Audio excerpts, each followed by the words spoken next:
Hello everyone. In our previous video, we discussed about how a for loop, while loop and a do while loop works.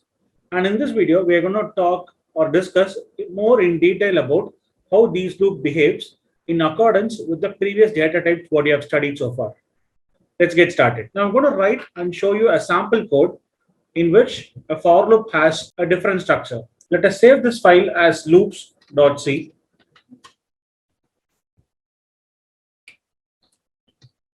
Let's write a conventional for loop at the beginning in main function.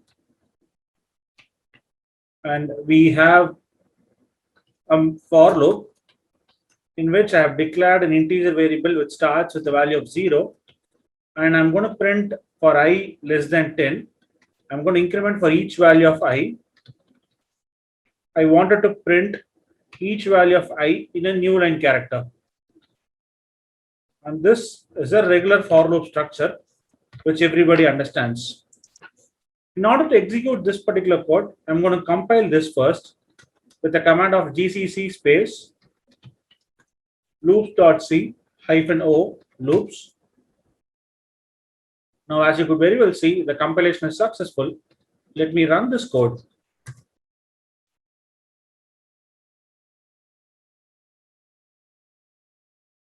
Now, this code very well runs and executes and prints all the values from 0 to 9, that is I less than 10, without any errors.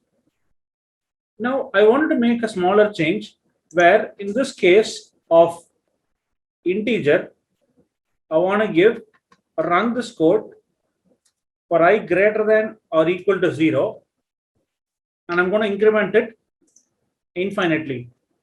Now, can you guess the output of this code? Instead of integer, I would like to represent this as short integer. And you know the reason why? Reason because I want to have a shorter range for integers, because if it's going to be a normal integers in GCC compiler, the size it's going to take is up to 2 to the power of 64 different values, which is a very longer range. So in precise, I prefer using it as short. And what is the output are you guessing? If your expectation is this will be an infinite loop, please be aware, we always discussed about how a value is assigned for a variable. In case of a short integer, how the values are cyclic in order. To clarify your doubts, I'm going to compile this for one more time and I'm going to run it. You could see it prints all the values starting from 1. It goes on printing in the screen. The values are running up and up again. And let's wait for a while and see where it stops. Now the values are in the range of 15,000, 16,000 and 20,000 as of now. The values are still increasing. And we have reached a point of 28,000, 29,000, 30,000. We are almost towards the end and hence we have reached it. The end point is 32767. This was the point which we discussed earlier.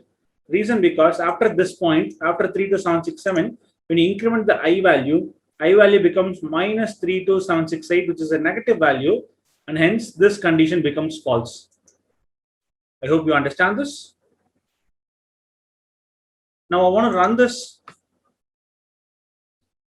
I want to make a small change to the initialization. Instead of short integer, I'm going to make this as unsigned short integer. And let me compile for one more time. And let me run it again. Now let me guess whether it stops at 32,000 or not. Even now the code is running up and up again. It has reached the point of 11,000, 12,000, 15,000, 16, 18, 19, 20. It is going furthermore. It is about to come to an end of 28,000, 30,000. And as you could see, it has not stopped at the point of 32,000. It goes on again. It goes on to 40,000, 43,000. Maybe it could stop at the point of 65,000. Let's see what happens.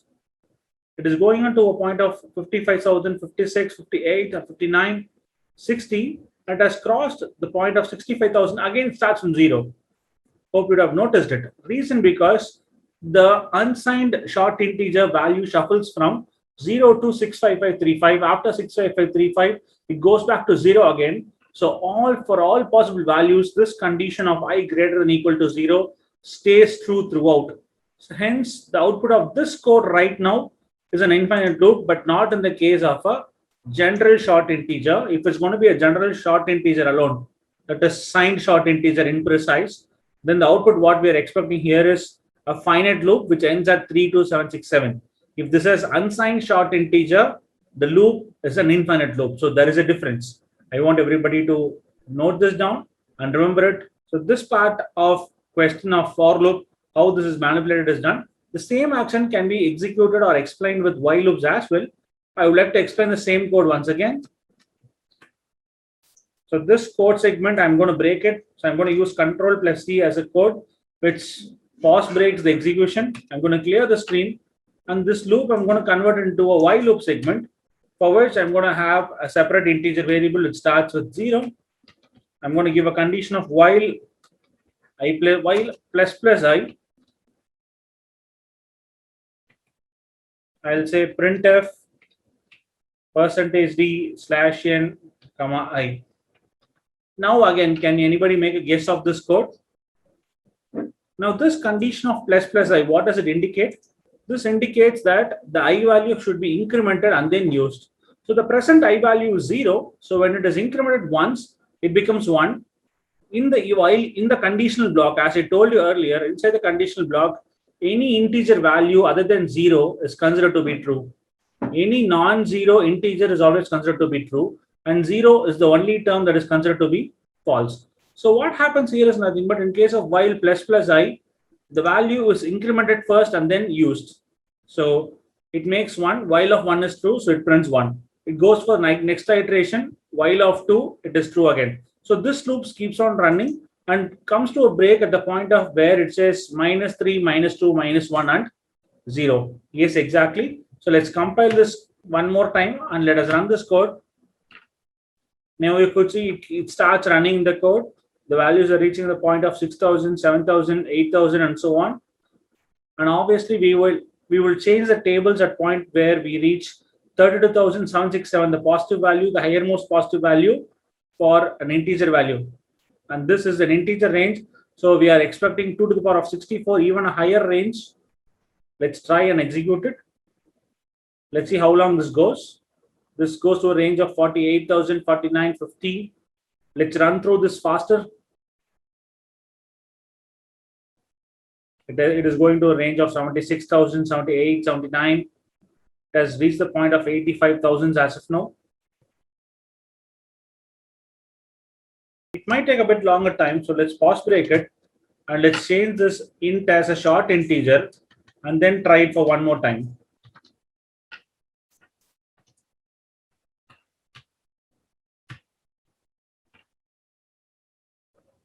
Now we have executed this again.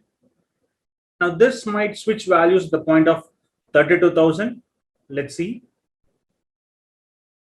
I'll use the pause command to hold and see the screen what happens at the point of 32,000.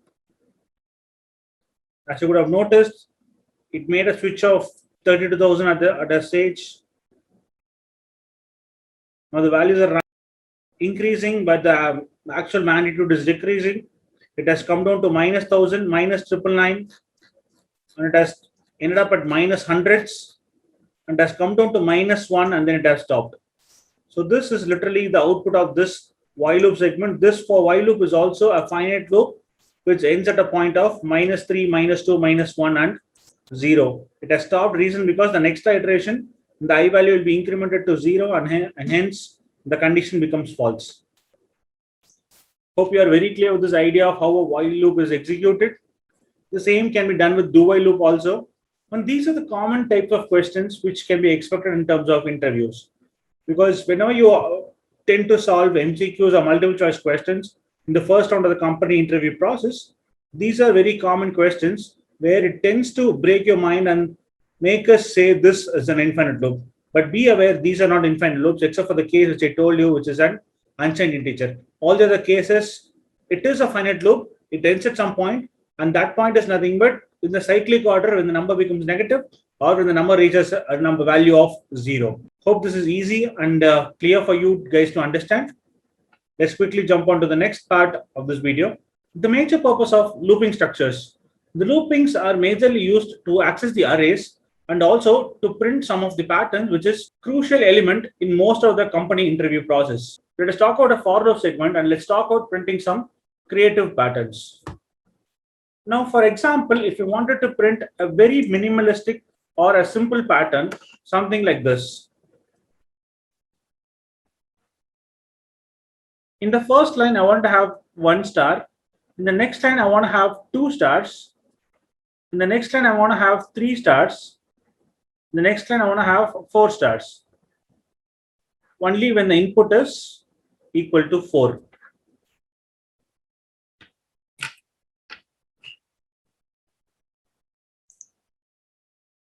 So in that case, I need to have a n variable which represents the size of the pattern, and that value has to be received from the user. So I'm going to use a scanf statement to read the value from the user, and I'm going to run a for loop which starts from 1 and it goes on for n equal to I equal to n, and within which I'll also have a j loop which starts from 1 and again which goes on till I, and it says j plus plus. In that, I'm going to print only the value. I'm going to print only 1 star and a space and a semicolon to end that statement. And this will be int j, which is equal to 1. And outside the j loop, I'm going to say print f slash l slash n, which is to print in the new line segment. And I'm going to return 0 in the last. Now let me compile this code and see what happens. I'll clearing the screen now. I'm compiling it, and when I run it, the cursor is waiting for me to enter an input. I'm entering a value of 4, and you could see it is printing the pattern of 1 star in the first line, 2 star in the next line, 3 star, and 4 star in the next line. When I run it for one more time, when I say the input is 5, it prints accordingly. When I say the input is 6, it again prints accordingly. So this is the main crucial element of for loops or the looping structures. Reason because the loopings are the main components of printing patterns on the screen, and pattern printing is one of the crucial element in any company interview process. In our next video, we will discuss about how to print various different patterns with the help of looping structures, and also we are going to come up with a blueprint structure which really helps you understand and easily break down all the patterns which you encounter. See you in the next video.